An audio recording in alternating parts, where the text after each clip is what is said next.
I said, it was the other thing. Was the last thing that happened. Somebody came in there and bought a bunch of stuff with some fake money, and I ain't know it. It was counterfeit money, bro. But this the crazy thing, bro. I'm sitting here like, who using fake money? Who buying stuff from GNC with fake money? And I'm like, why they always come in here with $100 bills and ask what's the cheapest thing in the store?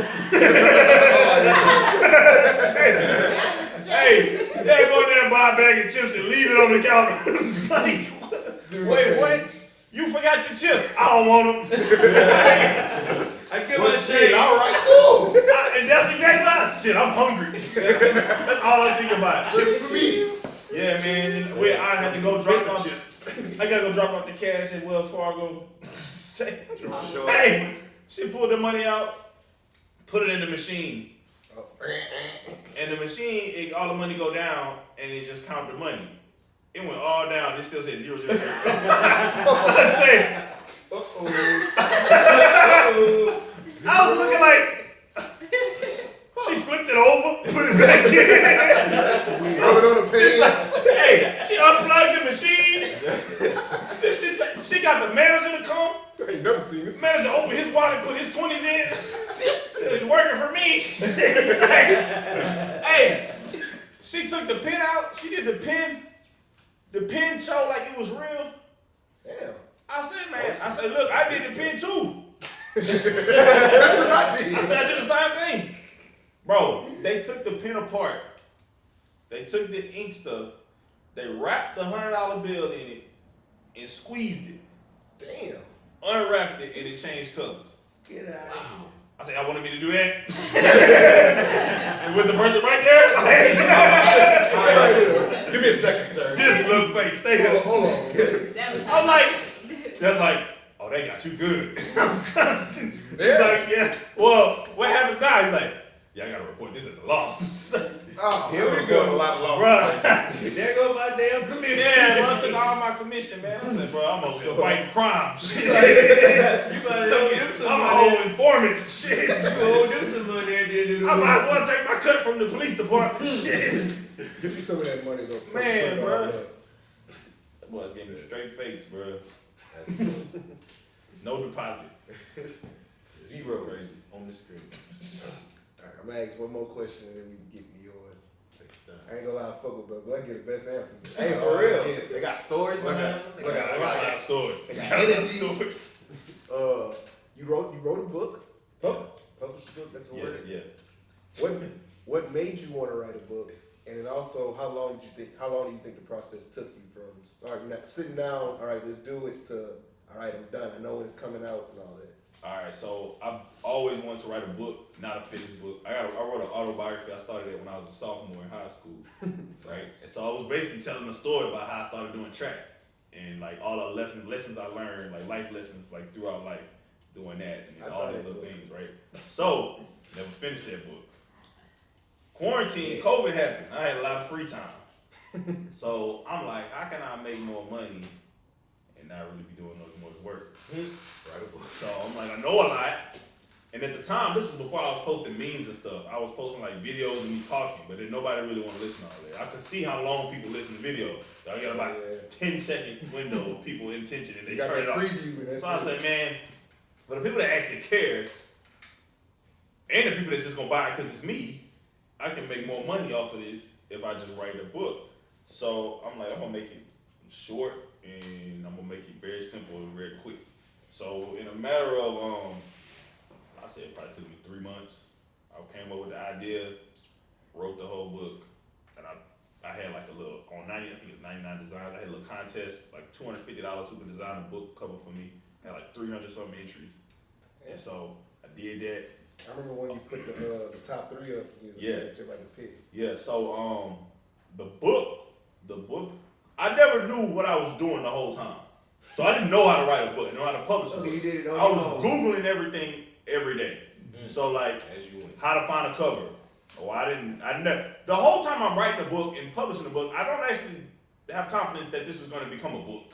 I'm just doing it, but that's kind of how I do everything. I don't really think stuff through because then you're going to doubt yourself. I don't doubt myself because I don't think about it. So it's a weird philosophy, but that's just how I live. I don't think nothing through works. You're going to have good things and bad things though. You know what I mean? Like, But you know, if I have a bad one, then I'm like, okay, well I know that was a bad one, but I got enough good ones to keep doing it. So basically, what happened was, dropping gems. I had the book, I wrote the book, I did the little design thing, and I'm like, all right, well now what do I do now?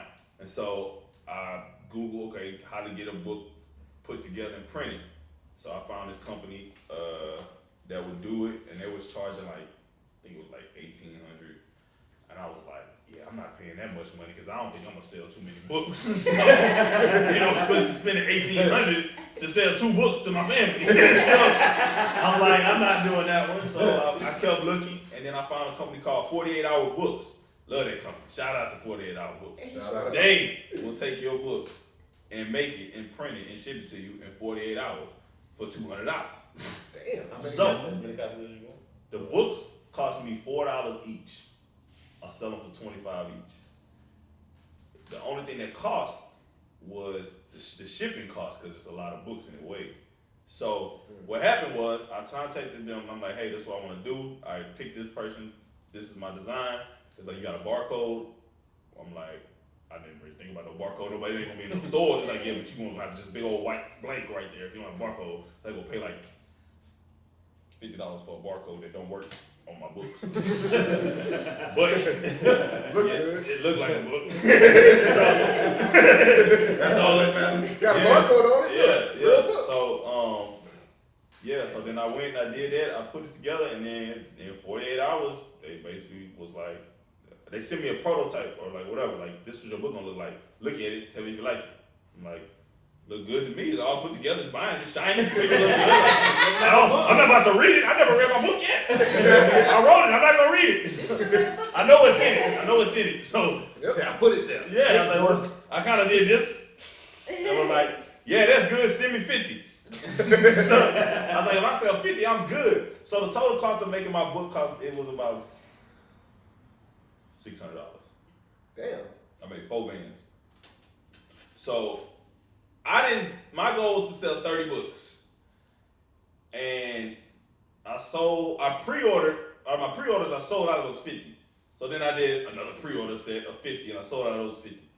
And then I was like, I got 100 books to ship, maybe I should wait. So then I waited and then I went to the post office and I was there for like 4 hours packaging and shipping books. And I never shipped nothing before, so I didn't know how long the process was. So I realized maybe I shouldn't take that many orders before the books get here. Even though it'll take 48 hours, I got 100 books to ship. So at that point, it was just, supply and demand. And then the more people bought the book, the more people wanted to buy the book. Because if people would buy the book, take a picture and share it, and then I'll repost it. And for some odd reason, people like to be reposted on my page. So if whatever somebody do and get reposted, everybody else should start doing the same thing.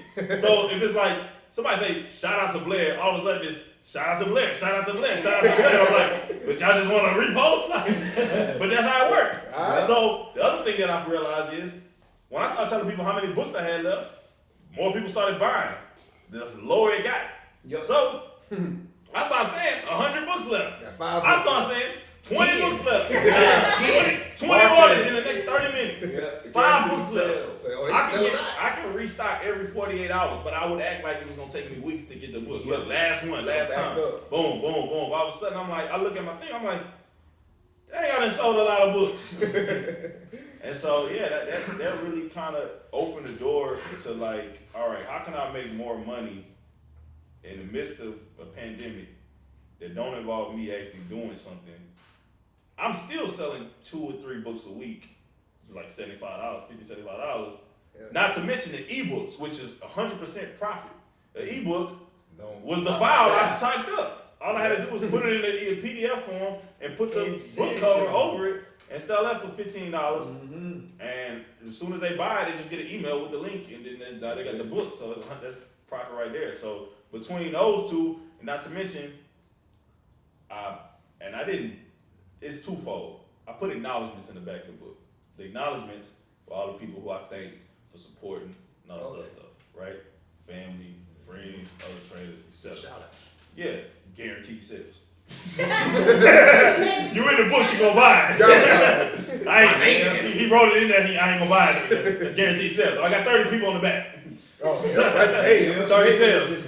So yeah, I did that, and then it kind of opened doors to, okay, what's my next move? How can I make more money without spending more time working? And so the first year, which was 2019 to 2020, I ended up making like reporting. Ended up reporting like $50,000, $60,000. I wrote off 40.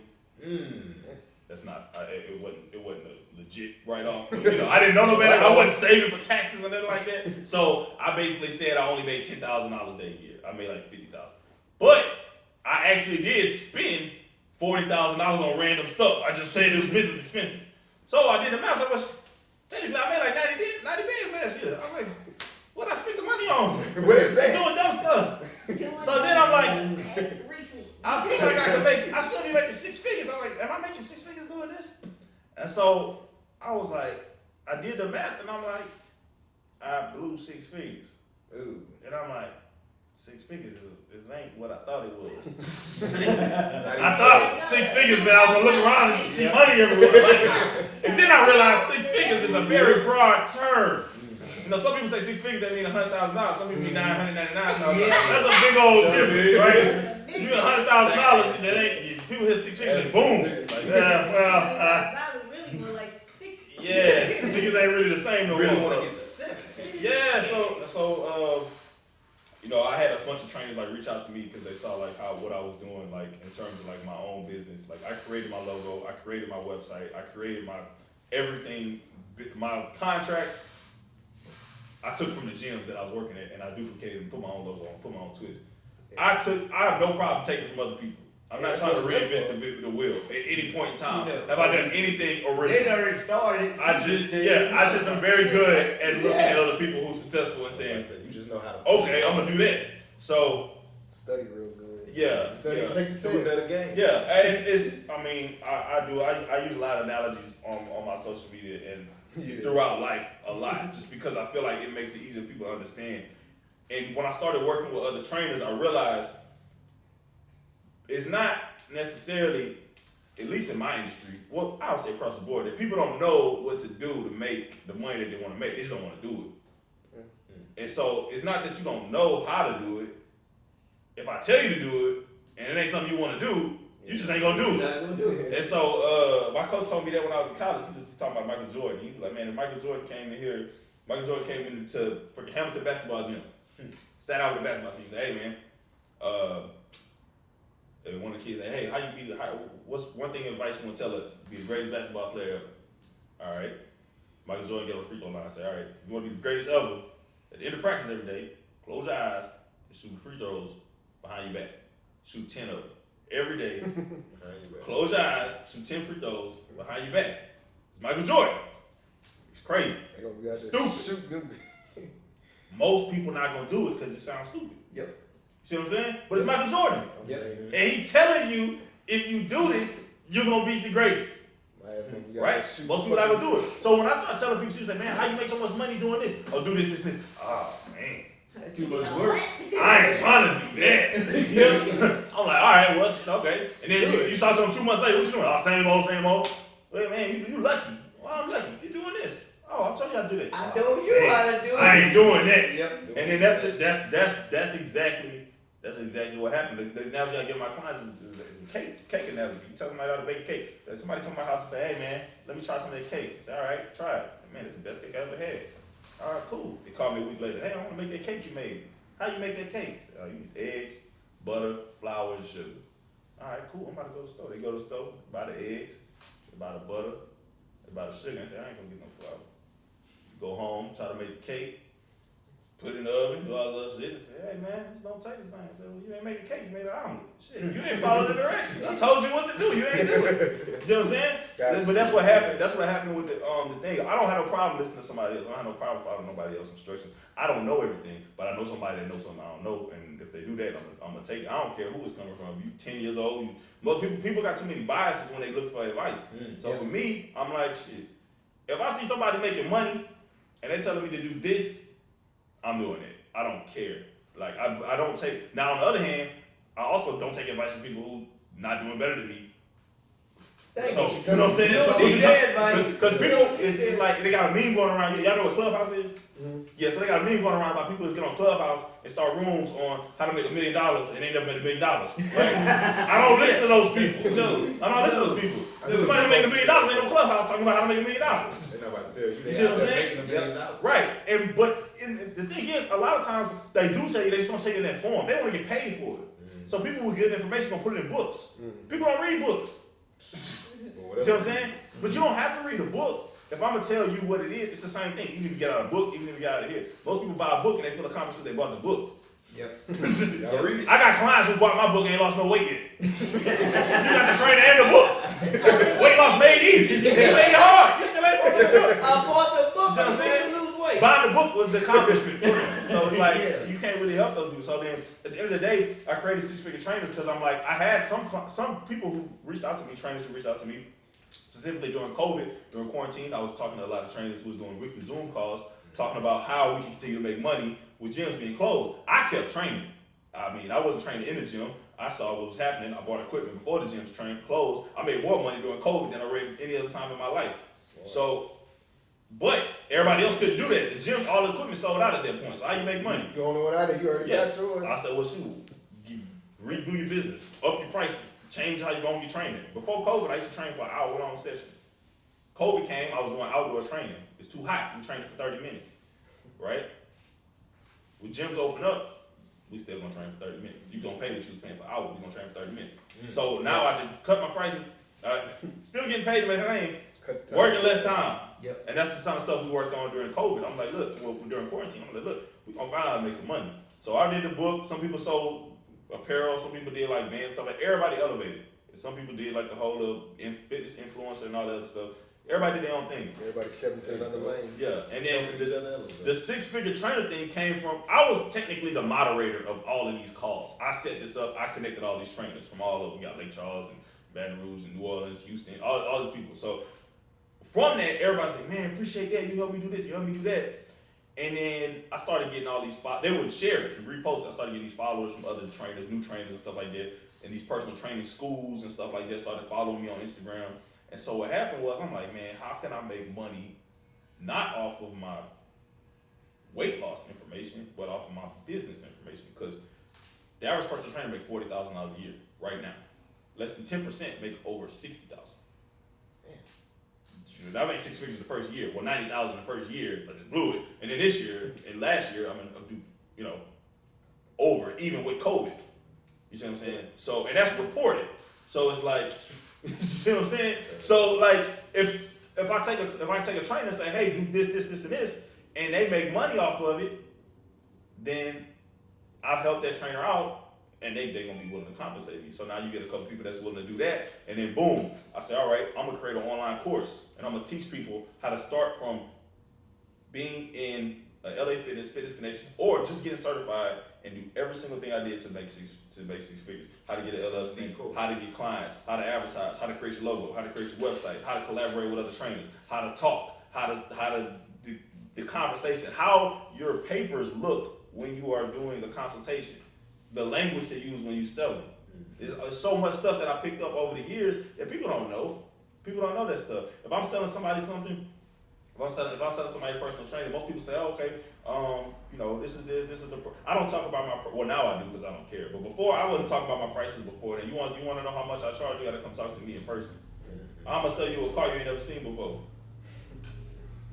I got a car. It's a good car. It's real good. Good AC. You want to buy it? It's $5,000.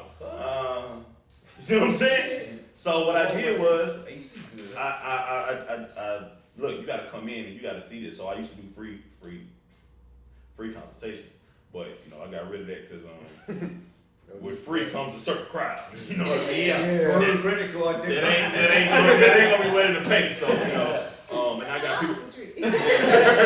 I got people coming in for the wrong reasons.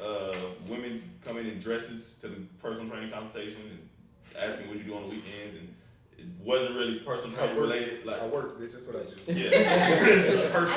I do the same right here. So what I did was I started charging $40 to meet with me.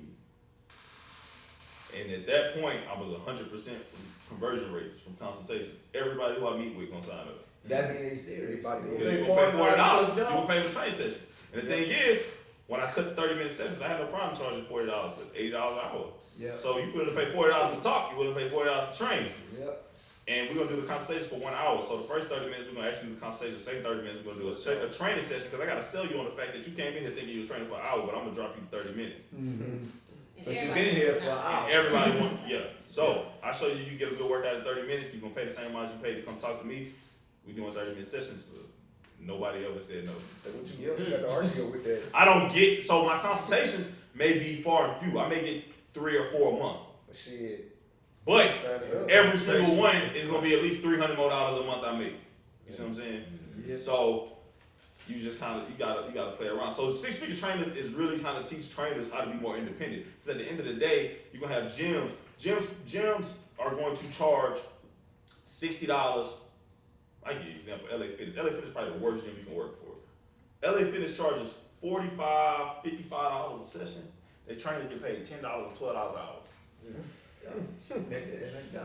Now, how you in the industry where you getting paid $12 an hour, and I know people personally that's getting paid $125 an hour. Y'all do the same. Your squat is the same squat as they squat. But when you do it, it's $12, and when they do it, it's $125. That don't make sense to me. Y'all got the same stuff. He got the rusty weights. You know what I'm saying? Like, Let me get you right. Show you what you is doing. your squat that much less worthy than they squats? You're like, Think about it. once I realized that, I was like, man, I'm not. I got obsessed when Nipsey Hussle died. I got obsessed with his music, and it wasn't because of what people think on the outside. It was the taking the middleman out. Like, yeah, but people don't hear that part. Like, people listen to music, yeah, all that, grinding, all that. Like, okay, what you doing though? Like, Grinding. yeah, like, it ain't nothing. Yep. So I started listening to music I started hearing stuff different. I was like, man, you know what? I'm about to go on my move like this. I'm about to go on my move like that. So I created the 6-figure trainer thing, which, I had to learn how to do that. So I had to go back to YouTube and learn how to build a course from scratch and how to do videos and do all this other stuff. So what I eventually did was I created PowerPoints and stuff like that, and I was going to do video and be speaking like in a little corner of the PowerPoint and all the other stuff. Way too much time because now you gotta wait for the video to upload, and sometimes it was like, oh, it's too big for this and too this and that. So I decided to just do voice over the PowerPoints, but there's like notes and there's like downloads. You can download the notes and all that stuff, but you also get access to me in a community group where you'll be able to interact with other trainers going through the same stuff you're going through. And so that opened doors for me. Community of trainers. Yeah, and so that was $500 a month, right? So $500 total. You pay $500, you get full access to that. 3 different tiers. Well, the first one's $200, second one's $300, and the fourth one's $500, and the third one you get access to all of them. See what I'm saying? So it's 3 tiers. The highest one you get access to all the lower ones. It's like that, right? And so what I did was I opened up an email list trying to get trainers interested, and I got 20 people interested. Well, 20 people, $500. 10 bands. 6-figure trainers cost me $250 to make. See what I'm saying? Now, the 10 bands ain't come through because I've been slacking on it. But I haven't taken their money. They're sitting with the money and they're sitting in there, but I have not withdrawn or taken the money out because I have yet to upload, I just finished uploading all the videos because I keep getting distracted by other stuff. So, for instance, 6-figure trainers, that name, the logo, I created all of that. I told you how personal training schools and stuff started following me, right? So all these people were interested in what I was doing and how I was doing it. I had this is recent. This is the new information. There's a school called the National Personal Training Institute. It's in all major cities: the Houston, Miami, LA, New York, all major cities. They contacted me and asked me to speak to one of their classes with the supervisor, the regional director, and everything like that. Because nobody teaches you how to make money as a personal trainer. They only teach you how to do a squat. See what I'm saying? Yeah. When you get certified, you're on your own. So you go work for $10 an hour, or you try to figure out how to make money. See what I'm saying? So nobody want to bridge the gap. They heard about 6-figure trainers. They're like, okay, that sounds like a good thing. We want you to come talk to us about it. So next weekend, I'm going to be talking to the National Personal Training Institute of Houston with their class, with the supervisor, basically presenting myself for a contract to be in part of that school, NPTI, which is basically national. And get paid regularly for licensing 6-figure trainers. You see what I'm saying? Yeah. So it's I think the biggest takeaway from that is, even with the book, is everybody got something valuable. You see what I'm saying? You just gotta figure out how you can bottle it up and make money from it. You see what I'm saying? Because the people that I train millionaires. Like millionaires. Like I got a client with a dispensary on Melrose. Yeah. Like I got a client with 13 gas stations. I got a client with 7 gas stations. I got my clients are real higher shit, paying yeah. clients. Like they got money. But I'm not training them just so they can lose weight and pay me. You're gonna give me some idea. I'm gonna pick your brain and figure out what you're doing to make money so I can make more money. You see what I'm saying? Because now that's my network. So now your network millionaires, when you surrounded by millionaires, you're probably gonna start elevating yourself. Yep. So that's how you train your body, you help you train my mind. yeah, that's how I've been, and these dudes become craziest, like just ridiculous things. I got a client who owns, I think it was 30 acres of land in LA to grow marijuana on, and he went over how strategic he had to be to do that. See, they don't want weed to be legal in California. They really don't. If you own a marijuana farm, you're growing marijuana, okay? Even if you live in Texas, right? He lives in Texas. He got 7 gas stations in Texas. He's a millionaire. He make about $7 million a year right now, right? Even if he only made $1 million a year from his marijuana, he get taxed 40% on all his income. Damn, gas stations and everything. Yes. So the other thing is, if you work in the marijuana industry, there are laws in place and there are rules in place and things and regulations in place that prevent you from doing certain things. The way he explained it is, even if you have the land, you can still not get approved. You see what I'm saying?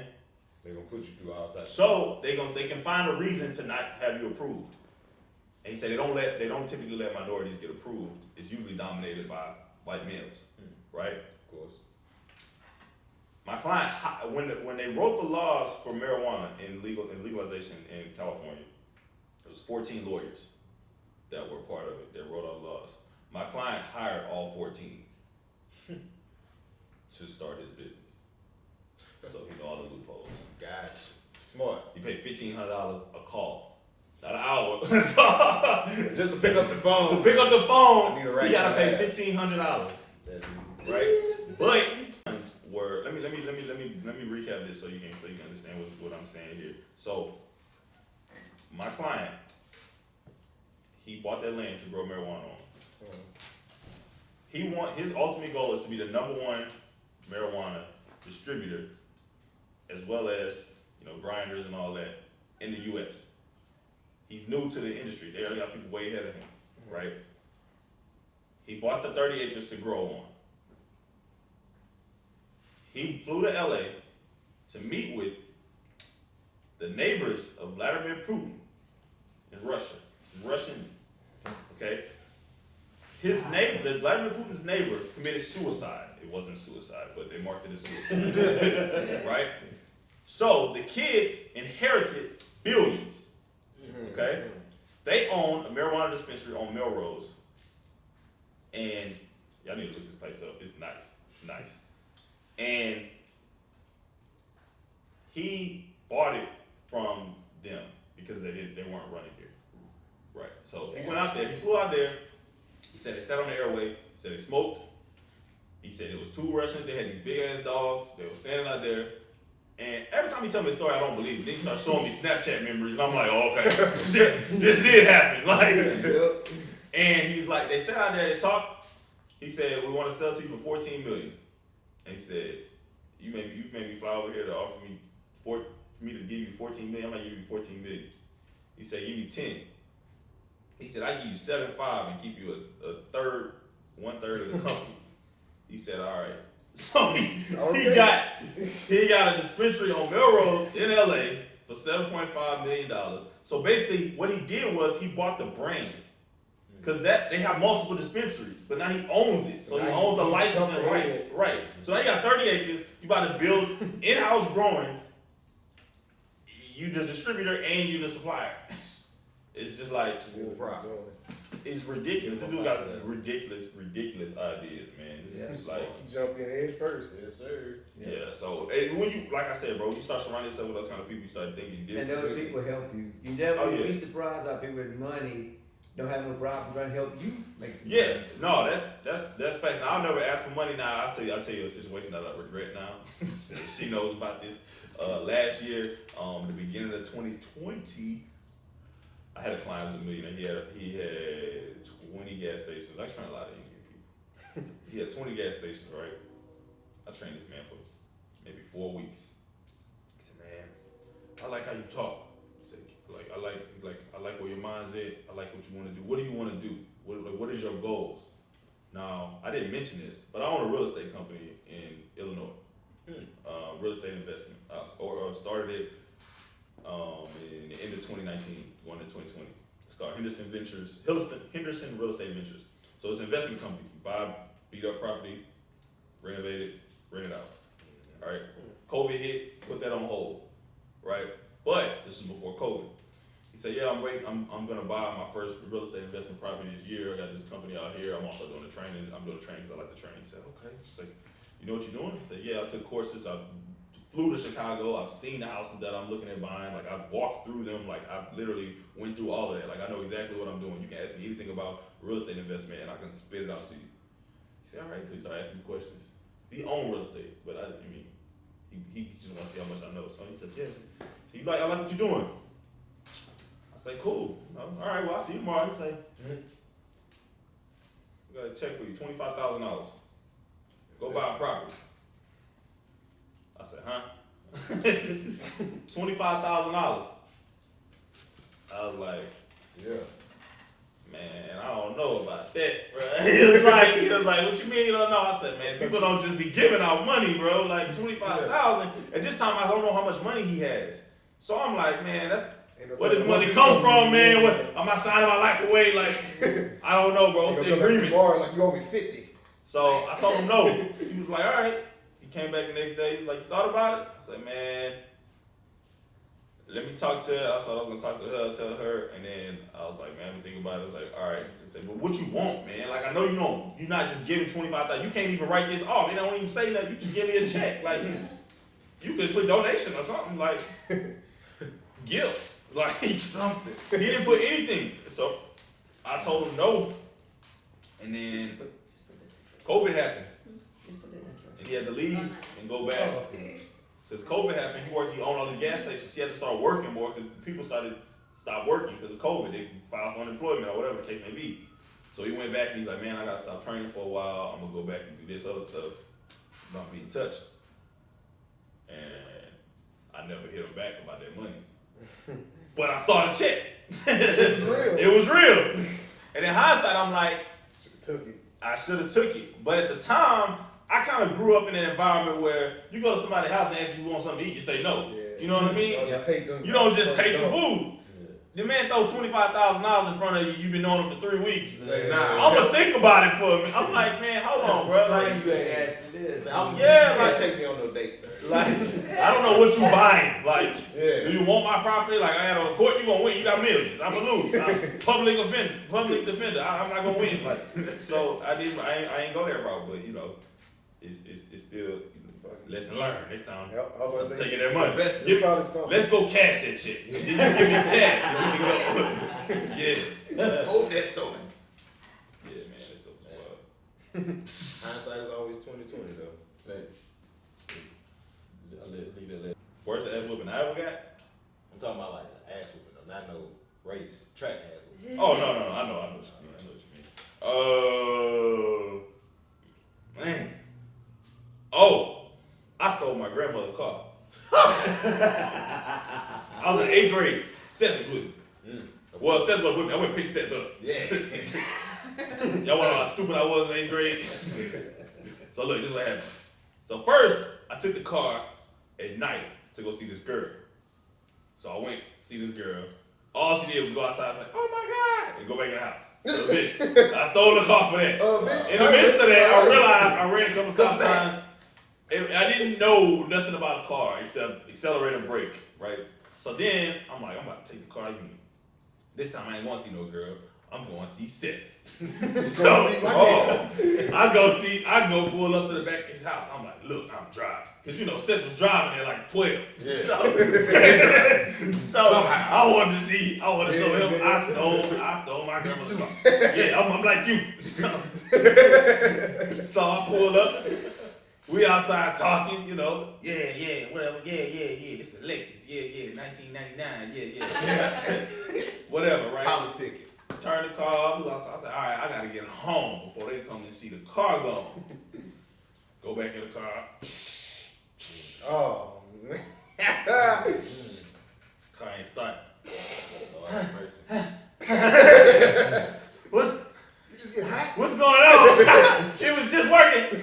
Say, you got gas? I was like, I must be out of gas. The car ain't starting. Oh, man. You ain't got Seth run to the lawnmower. Oh, siphoned it. Rest in peace, Sean. Sean grabs the gas tank. Runs back. Yeah, I got it. Open the gas tank.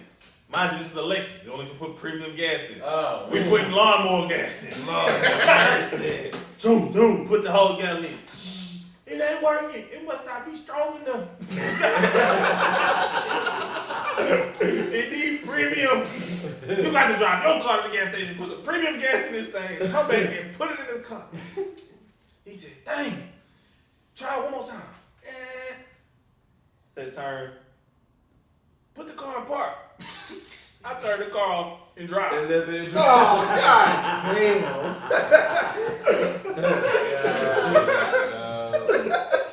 God. Hey, man. So when you got home, I got home. I was now, mind you, I went to the back of Seth's house. It was dirt. It was mud. I got back home. It was dirt on the car. That's before they had all the gravel. Before they had gravel. Oh, no, good. You know these things that made my conscience. What kind of shit is that? Yeah, man. My mama didn't see me. She didn't see me. She wasn't at home. Anyway, she found out somehow one way or another. I guess it was, I don't know, if I burned too much gas, if I messed the car up or something. But all she did was, come in this living room. And that was probably the worst. Well, I didn't take the car. I ain't even denied. The key, I thought I put the keys in the same place. I was like, I ain't even act like it. I was just like, huh? You want to think about it? No. Let's just get started. Yeah. Let's just get it over with. Yeah, that was in 8th grade. I wasn't even that young. Where's the ass whooping? I was almost grown. Just on the end of the ass whoopings. Yeah, man. That was it. You can do the start either or. I'm gonna grab some batteries just in case this one dies. What's your worst ass whooping? I had no idea. I was gonna ask him and then he walked out. He wanted to hear that one. All right, so next we're gonna start with shit. Oh, it's not gonna hit because he's not in there. When he I gotta find it. Hold on, either or. All right, so either crunchy peanut butter or creamy. Creamy. Crunchy. Nah, she a Somebody crunchy. that feels She a crunchy, so she got crunchy in the house. Oh, y'all ain't got no creamy either though? Man, So we got something in there that ain't shit. One of my clients bought me a jar of peanut butter for some random. And look, man, I got different ethnic clients. So Oh, okay. So she was like, peanut "This is the butter best peanut butter you ever had." You can only imagine. Thank you so much. Yeah. White people always want you to try like what they eat. Yeah. Say, nah, bitch, I don't want that. Once you have this, you'll never eat chicken again. This is like, first of all, it's a chip. But you know, Jiffy, it's cornbread. say, I was like, all right. So I never opened this jar of peanut butter ever because it don't look like it. It's like all natural, no sugar, no nothing peanut so butter. you don't want it. I want Peter Pan extra sugar peanut butter. I don't want that. So the other day, all we had was crunchy peanut butter in the refrigerator. I mean, in the cabinet, pantry. So I'm like, all right, let me go eat this nasty ass looking peanut butter this girl done bought. I didn't know she bought me natural homemade peanut butter that you gotta stir it and do all this other stuff with it, right? So I opened it and hit the jar and I splashed all this damn oil like a ketchup bottle before you shake it. Oh, It was just all over the floor and everything. I was so mad, I just ate crunchy. That was the all natural peanut butter. That was all natural, yeah, man. God damn. So it's crunchy or smooth peanut butter? Yeah, you already know your answer. All right, luge or free run? Wait, what? Huh? So luge is the one where they lay on their back on that like kind of long ass skateboard looking thing, and they roll down a fucking hill. Okay. And then free running is like when they jumping off of buildings, you know what I'm saying? Like when niggas be jumping in the park, jumping. Oh, like over- parkour? Yeah, That's basically. a weird ass either or. I know. It came to me, I was like, fuck it, I'm gonna write it down. Parkour. Yeah. I think parkour. I try feel that like I got a little luge more shot. control in that. You know, I'm just flying down the hill. Yeah, how you call it. Yeah, Scared of roller coasters? I ain't scared of roller coasters at first. Well, at first I am. First I am, and then like once I get on one, I'm good. Or once you strapped in, can't go nowhere. Nah, I just gotta go through the first roller coaster. Oh. I gotta ease my way up. Don't bring me to the dungeon drop first. Like I I gotta go. don't do that shit at all. Don't bring me to nothing. Oh, y'all Bring me to the y'all merry-go-round. anti roller coasters. Right? Nah, I like Nah, roller he like coasters. I roller just don't like that drop on. Oh, okay, Nah, yeah, fuck yeah. it. Stomach. Yeah, I can't take that one. All right, either pancakes or waffles. Depends where you get them from. Damn. Waffle House waffles. Man, you can make a sandwich easier with waffles. I ain't gonna lie, waffles probably. Younger me though, pancakes for sure. It was like when I got older, Some people, man, bro, you go certain places, bro, they not know how to make pancakes. Or like everybody make their pancakes different, man. Yeah, some people are making them too little. Yeah, like microwave pancakes. They perfectly round. I need a little Waffles. crisp on them. yeah, I like to crunch or something. I don't Yeah. need to be eating. I only eat waffles at Waffle House though, unless I'm getting like chicken and waffles. I feel like you can do both waffles. Nobody eat chicken and pancakes. They don't. It's the same thing. It's the same. Just never thought of that, though. I got some chicken and some pancakes. That don't even sound right. It don't. No, I'm good, Like, bro. nah, I'm good. bro. Why did waffles become the thing? What you gonna eat with pancakes? Mhm. What meat could you eat with pancakes? Oh, sausage and pancakes. Bacon. Wow. Yeah, well, like a McGriddle, Yep. but it gotta be a small pan. You can't. You can make a bigger patty. Yeah, that's just a lot of work. All right, either no kneecaps or no elbows. Elbows. Yeah. I gotta be able to sit down and shit. But you gonna be Nah. like a T-Rex out there. But I'm gonna be I sitting can wear down. sleeves and nobody knows. I can't hide it. They will. It's just gonna come all the way out. Bro, you ain't gonna be able to run. Yeah, man. You can walk like Hank Hill and that.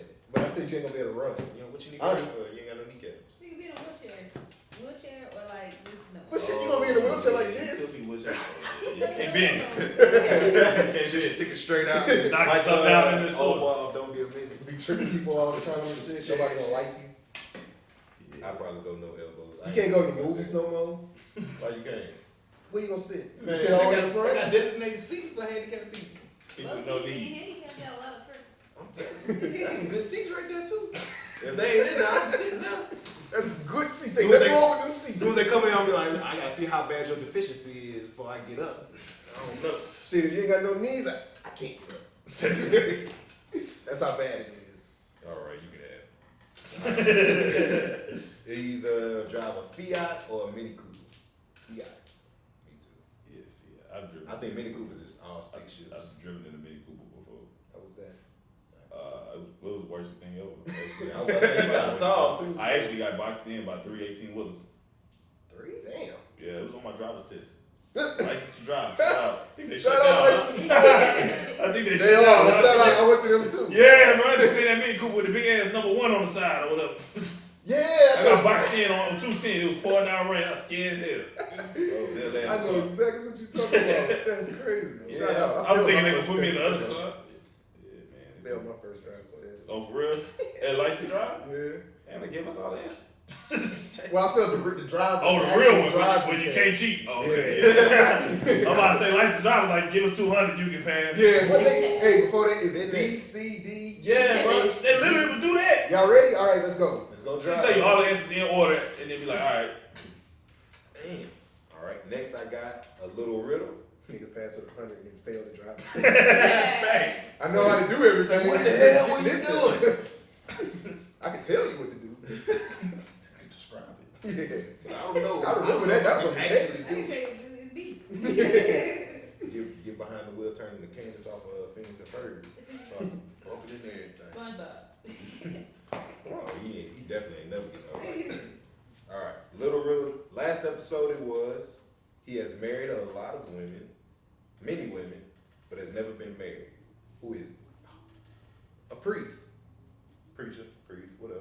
Oh, yeah, I would have never got that one. That's the answer. That's a good job. Dang. You got it.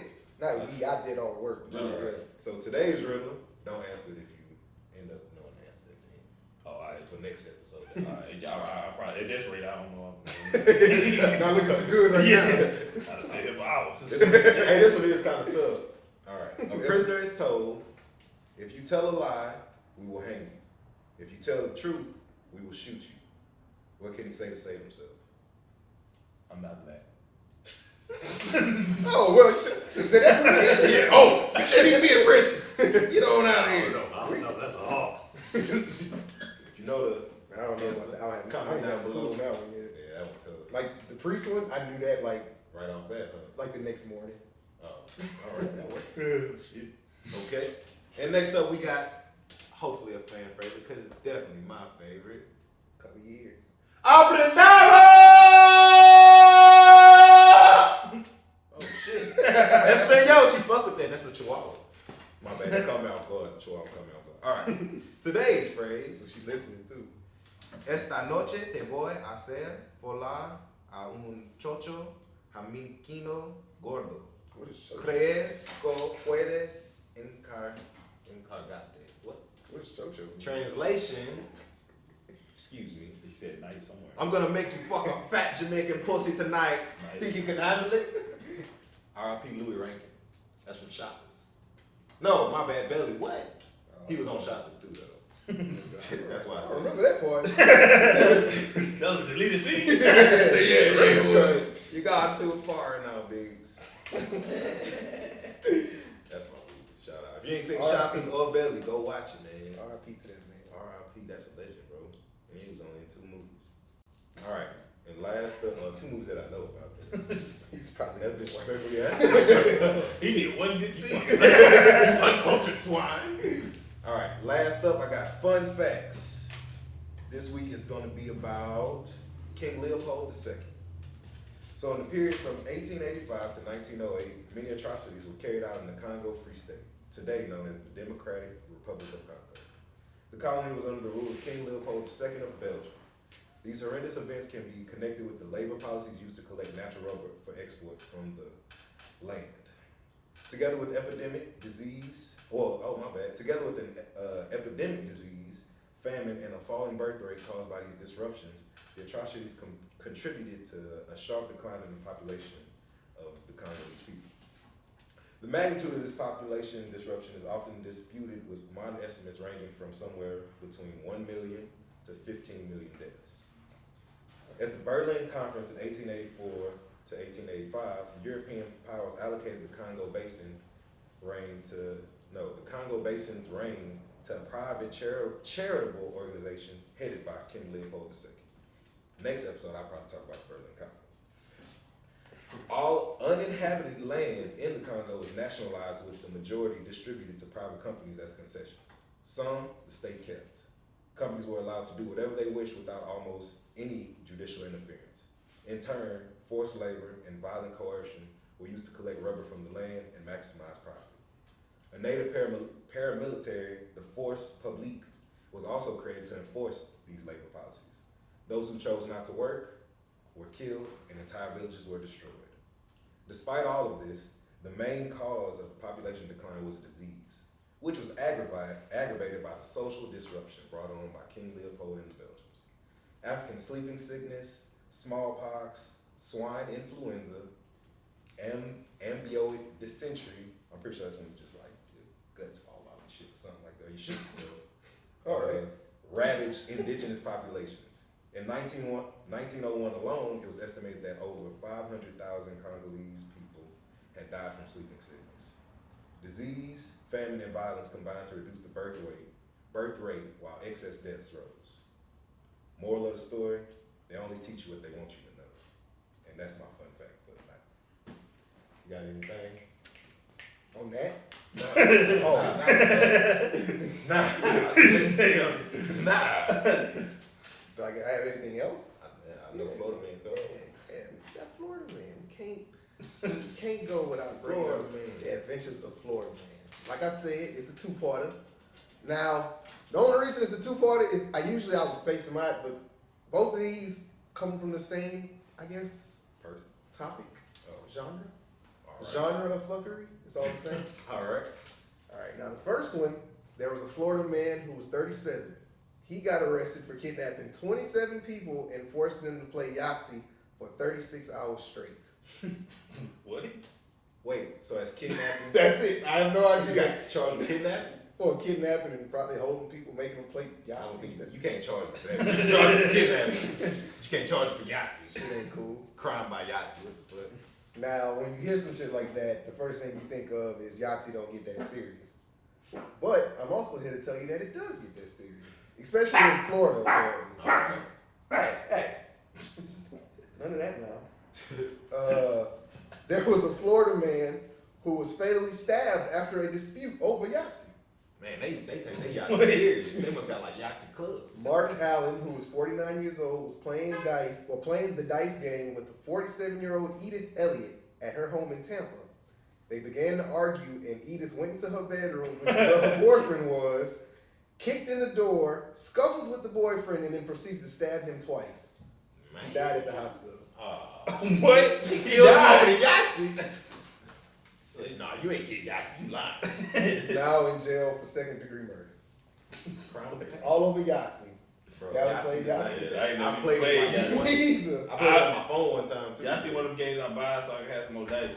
It's a 3-pack. I don't even know what you do in that game. Me neither. Just really roll dice and you trying to get like a combination of numbers. So craps. Nah, it's not like crap. Not like Oh, that. oh my bad. It's kind of like hoping 7 or 8? dice on some I know that. 67. Yeah. You gotta get like a straight. You gotta get like if you get all sixes, that's what Yahtzee is. You just Oh, automatically win when you get that shit. so that's why they had to pay for 36 hours. Basically. You sounded positive. Damn. That's I wasn't even gonna keep y'all this long. Y'all just can't win. First one to get Yahtzee wins. Y'all suck. Last niggas I kidnapped was gone in 20 minutes. Yeah. All right. Now, that was both Florida men, right? I think so. Good. I stopped paying attention that fast. Yes. Now, today is January 23rd. Sad part about January 23rd is nothing really happens on January 23rd. January is just a dry I got- month for the most part. I got- Larry King died today. Hmm? Larry King died. Oh, yeah, yeah. sure R.I.P. did. Larry King. R.I.P. Larry. I don't know if that's like a celebration thing. What's Oh, I'm not something happy. I'm just saying. Something No. happened. Just, yeah, something happened, period. Yes. Finally. Bye bye. Something to talk about. But I got 2 things of history. I got 1 birthday. All right. I was gonna do like 3, but I was like, nah, they gonna get off on me for these birthdays because I didn't even know who these people was. Fair enough. So, 1956, January 23rd, apparently the deadliest earthquake in history hit Shanxi, China. Yeah. Say it again. Shaanxi. I'm gonna say it again. So I'll put it at the bottom right here. China. Whatever. And the death toll from this hurricane. Mm-hmm. The death toll from this earthquake was apparently 830,000 people. God damn. Oh my God. Deadliest earthquake in history. That was the date. Back in 1956. Actually, I fucked it up. It was in 1556. I don't even know who wrote this down. Man, how they even? Whatever happened out there. How the hell did they count that many people? How they even know that? Nothing was really that sturdy. Like if the earth Yeah. came weird. And then, in 1986, the Rock and Roll Hall of Fame inducted its first class. I mean, I don't listen to rock and roll like that, but it's something. They got I think they got some rappers or something in there. Tupac in that now. Ice Cube is in it too, like NWA. Oh, Some maybe. shit. Just got integrated because we Integrated. Some racist ass Hall of Fame. But in case you were wondering, y'all probably wasn't, but I'm gonna tell y'all anyway. The first members of the Rock and Roll Hall of Fame were Little Richard, Chuck Berry, James Brown, Ray Charles, Sam Cooke. The black folks. I was just about to say, damn, there's a lot of black people. Sound like we integrated them. that sound recent though. That's right, y'all. Yeah. Fats Domino, the Everly Brothers, Buddy Holly, That's a white dude. Jerry Lee Lewis, That's a white dude. and Elvis. Wow.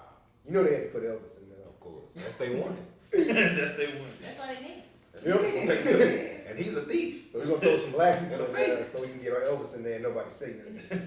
He should be taken out of the Hall of Fame. Y'all see this? Yes. I'm thinking on your shit for a minute. And then for birthdays, January 23rd, I only got one.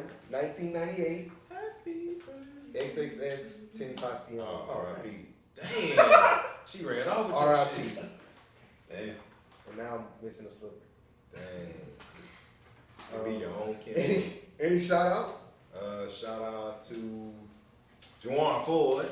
Y'all go jam Obi-Wan Kenobi. Shout out Jay King. Y'all go jam Hustle and Flow. Shout out to Blair for coming through. Y'all go pick up Weight Loss Matey. Wait, you still making books? Before I tell people. I still got books. Yeah, All right, go pick up that Weight Loss Matey. I always got books. You know what I'm saying? Just reach out to Blair, 6-figure trainers, BlairTheTrainer, whatever. Just go look them up. Shout out to who else? I think that's all I get. Oh, shout out Jay Trill. Y'all go jam all the Drake Chill shit. Cause he don't have like I was about to say a mixtape. He don't have like a mixtape. He just got like all the singles. Y'all go look Drake Chill Just up. dropped a new song too, like 2 days ago or some shit like that. Bro, I gotta go check that. See, I need to go check it out myself. A lot of people like, I don't And shit. Yeah, shout out to them. Shout out to him. I think that's all my shout outs. You got something? Or no? I ain't got no shout I out. had like 3 last week. That is true. You got any shout outs, bro? I gotta check all these people out. You just shouted out the list, You shouted out a good the people, credits. though. Shout out to everybody that's watching, listening, all of that. It's only on YouTube, so you gotta do both. Yep. Shout out to y'all. You got to. You know what I'm saying? Keep growing, keep going. Yes, Make sure sir. you evolve. That means love yourself. That way you can love others, and they can love you the way you should be loved. The mind is a weapon. Use it wisely, and that's all I got. All right, man. We appreciate y'all for listening. Come back next time, or if you don't, well, fuck you then. You came this time, that's all that matters. Yep. Later. Yeah. Peace, y'all.